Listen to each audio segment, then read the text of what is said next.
Hi dear students, very good morning. I am Shivani Agrawal and you are watching YouTube Expression Students Club. My dear friends, since today onwards I am going to start a new serial of learning 5 new sentences along with having a number of new words. Uh, Through this, I am just expecting you to learn at least 5 new words daily, as well as you might be able to know the uses of that word on daily basis. So I want you to just not only to learn these words but also to use that words that day only.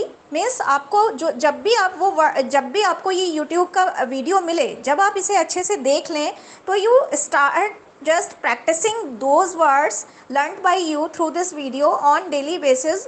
आपको करना क्या है कि आपको जब भी ये words मिलें तो आप उसी दिन से अनइंटेंशनली इनडायरेक्टली, इवन अगर आपको ज़रूरत नहीं भी है तो भी आप इन वर्ड्स का यूज़ करने की कोशिश कीजिए, whether while being in chatting, while being in conversation with the other person.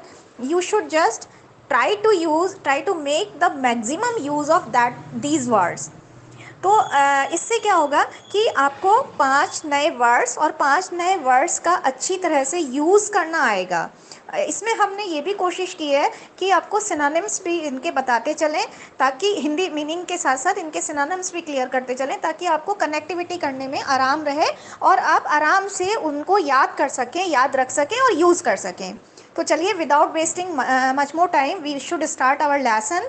And the very first sentence that I have chosen is Sushant was a jocular guy. Sushant was a jocular गाय।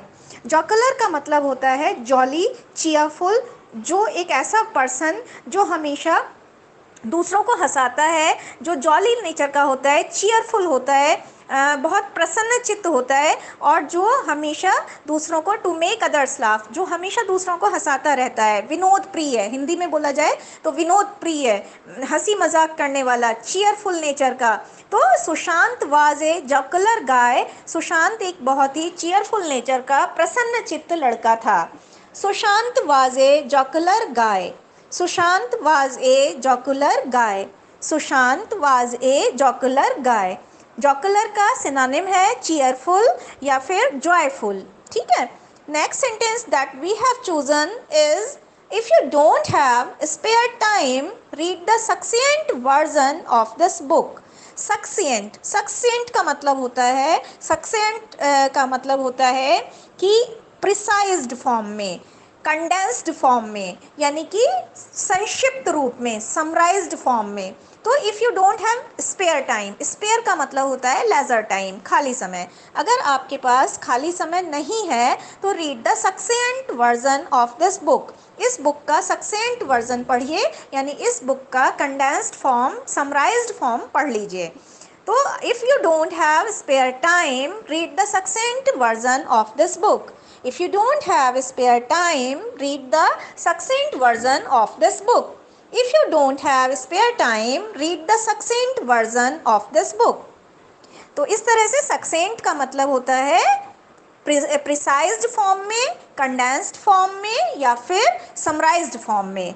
और while on the other hand spare का मतलब होता है leisure time, यानी आपके पास अगर खाली समय नहीं है, अवकाश का समय नहीं है, पर्याप्त समय नहीं है, तो आप इसका सक्सेंट वर्जन पढ़ लीजिए, यानी प्रिसाइज्ड फॉर्म में, समराइज्ड फॉर्म में पढ़ लीजिए।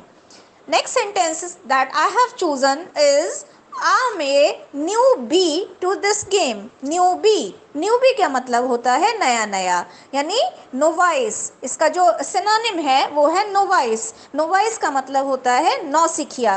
तो I am a newbie to this game, मैं इस गेम में, इस खेल में नया नया हूँ। न्यू बी माने नया नया।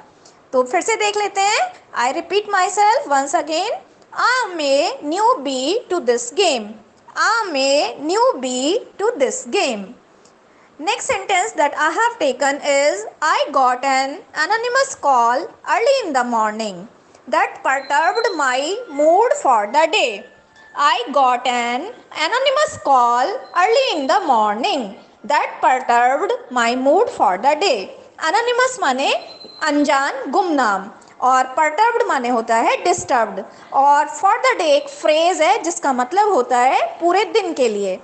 तो I got an anonymous call, मुझे एक अनजान कॉल मिली आज अर्ली इन द मॉर्निंग, सुबह सुबह मेरे पास एक अनजान कॉल आ गई जिसने मेरा मूड पूरे दिन के लिए परटर्ब्ड कर दिया, यानी डिस्टर्ब कर दिया, यानी स्पॉइल कर दिया।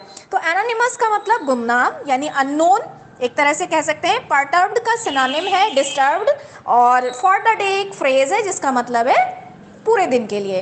तो आई repeat my self, I got an anonymous call early in the morning that perturbed my mood for the day.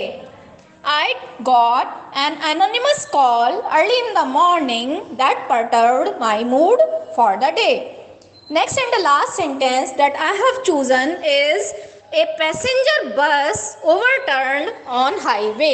A passenger bus overturned on highway. Overturned का मतलब होता है पलटी खाना, यानी उलट जाना। तो एक पैसेंजर बस हाईवे पर ओवरटर्न हो गई, उलट गई। Once again I repeat myself, a passenger bus overturn on highway. A passenger bus overturn on highway. तो डियर स्टूडेंट्स, ये हमारे 5 सेंटेंसेस थे जिसमें हमने मैक्सिममली आपके लिए में आपके लिए जो है नए वर्ड्स लिए हैं, जैसे जॉकुलर। जॉकुलर का मतलब है चीयरफुल, स्पेयर का मतलब है लेजर टाइम, सक्सेंट का मतलब है कंडेंस्ड फॉर्म में, समराइज्ड फॉर्म में, न्यूबी का मतलब है नोवाइस, एनोनिमस का मतलब गुमनाम है, बहुत सारे लोगों को पता ही होगा, परटर्ब्ड यानी disturbed, and for the day एक फ्रेज भी ले लिया है हमने जिसका मतलब है पूरे दिन के लिए। एंड नेक्स्ट हमने लिया है ओवरटर्न जिसका मतलब है पलटना। तो आप इन वर्ड्स का यूज़ करते रहिए। आपको अगर ज़रूरत नहीं भी होती है तो एक फाल्स ज़रूरत क्रिएट करके आप अपने कॉन्वर्सेशन में कहीं ना कहीं इन वर्ड्स का यूज़ करने की कोशिश कीजिए, और कमेंट बॉक्स में आप अपने सेंटेंसेस लिखकर डाल सकते हैं। Even you can WhatsApp me, you can send your queries and sentences over my WhatsApp number, that is 9149227725. So dear students, keep on learning, keep on just cherishing the light of knowledge, keep on sharing this video with the other students of your group. And if you are having any query, you can just leave your message on my in my inbox also, on my WhatsApp number also. So happy learning, have a nice time. And one more request before ending this video, if you still didn't subscribe the channel, please go on having the subscription of this channel and hit the bell icon to get the videos in time. So happy learning, bye bye, take